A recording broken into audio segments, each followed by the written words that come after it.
above the new and old city of Akko and across the bay from Haifa sits Tel Akko, site of an excavation by Penn State and Haifa University. Here, students from Penn State, University of Massachusetts at Amherst, Trinity College, and the Claremont Colleges Consortium dig through levels of Persian occupation, Iron, and Bronze Age. The site is large and complex, as are the goals of the archaeologists involved. Anne Killebrew, co-director of the dig and associate professor of classics and ancient Mediterranean studies, Jewish studies and anthropology at Penn State, explains.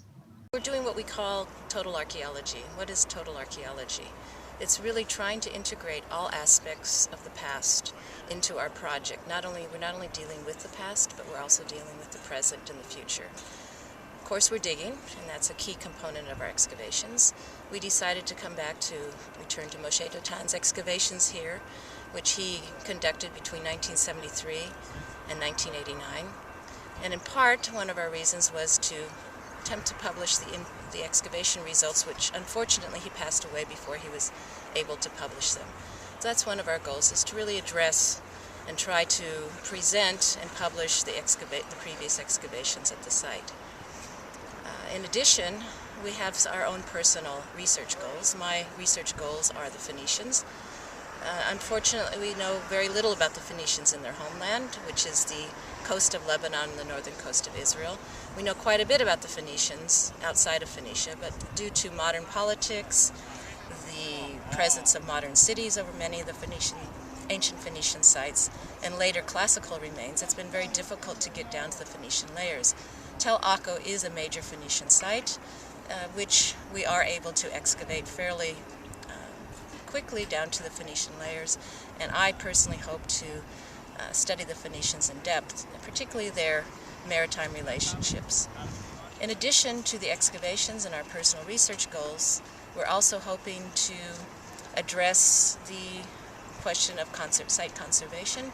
From day one, we've been working with the Israel Antiquities Authority, working hand in hand with them to, from the beginning, plan how to excavate the site and best preserve the ruins and the archaeological evidence for future generations. In addition, I feel that it's very important to train future archaeologists in archaeological practices. So we have an excavation course, a traditional field school. We also have GIS and survey methods that we're teaching here at Tel Akko. And I think our GIS for archaeologists courses is one of the few offered in the world. We're also offering conservation courses, and as a result of our conservation courses, at least 2 of our students are now pursuing a career in conservation. We also have an archaeological sciences course. We address the issue of our ironsmithy that dates to the Persian period. We work very closely with the Weizmann Institute on that. And we also have a heritage course that we are working with students with the local population and really trying to interest the local population and particularly school kids in archaeology in the site of Tel Akko.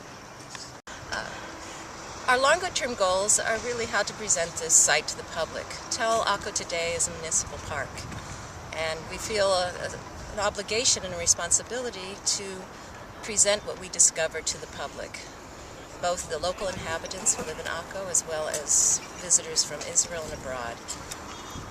Our longer-term goals include the presentation of all the different archaeological periods on the Tel, and I have this long-term dream of creating a time tunnel effect where people would enter the site through the deep cut that Moshe Dotan bulldozed in 1973, and recreating the experience of walking through time.